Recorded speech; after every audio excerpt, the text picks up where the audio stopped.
Okay, now we're going to be talking about percent increase and decrease, and this is something that we should all be very familiar with, at least hearing it before. We talk about the cost of living increasing by 3%, or we get a cost of living raise, a 3% raise, or that's because of things going up by a certain percentage. I put in here as my example, gas has increased in price 500% in the last 2 years. Well, actually, it's been a little bit longer than 2 years, but, our gas prices went up so much, and, and now they're back down again. But, these are the types of things that we hear on the news all the time. And so we need to have some understanding of what it is that they're talking about. There is a very simple formula for percent increase and decrease, and I do things slightly different than most of the textbooks present it. I think that it's easier to keep it as one simple formula because it is the exact same thing. It doesn't matter really whether you're going up or you're going down. Percent increase and decrease is always the difference in the price divided by the original price. And then we multiply by 100, because if you'll remember, when you multiply by 100, that's how we turn things into a percent.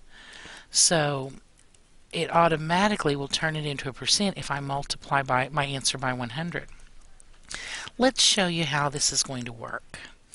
Okay, here we have our problem that says the first public inquiry showed that there were 631,000 women motorcyclists in the United States, up from 437,000 just 8 years before it.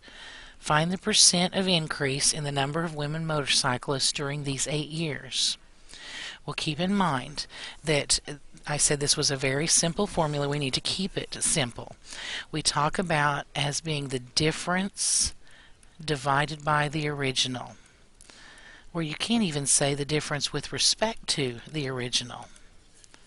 Well, if we look at the difference in this amount, then we would have to take 631,000 minus 437,000.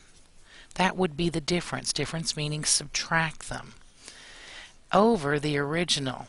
Now, it was 437,000 8 years ago, so this is what we're comparing it to. It's went up from what it used to be. So this is our original price, or not original price, our original number of people. And then we're going to multiply that by 100 in order to turn it into a percentage. So now when we do our subtraction, when we subtract these numbers, we get 194,000 divided by 437,000, and we're still going to have to multiply by 100 to turn it into a percent.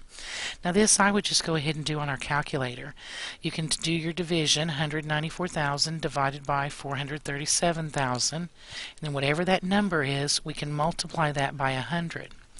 We should get 44 point, if I round it to one decimal place, 44.4%.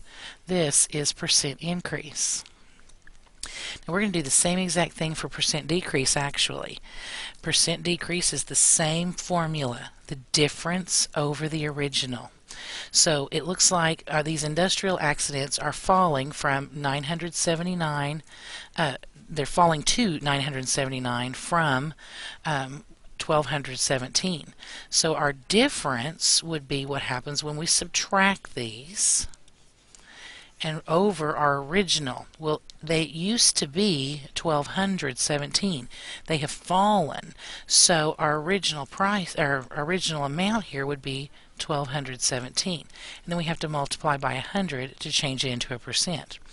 Then when we do the subtraction, we get 238 over 1217.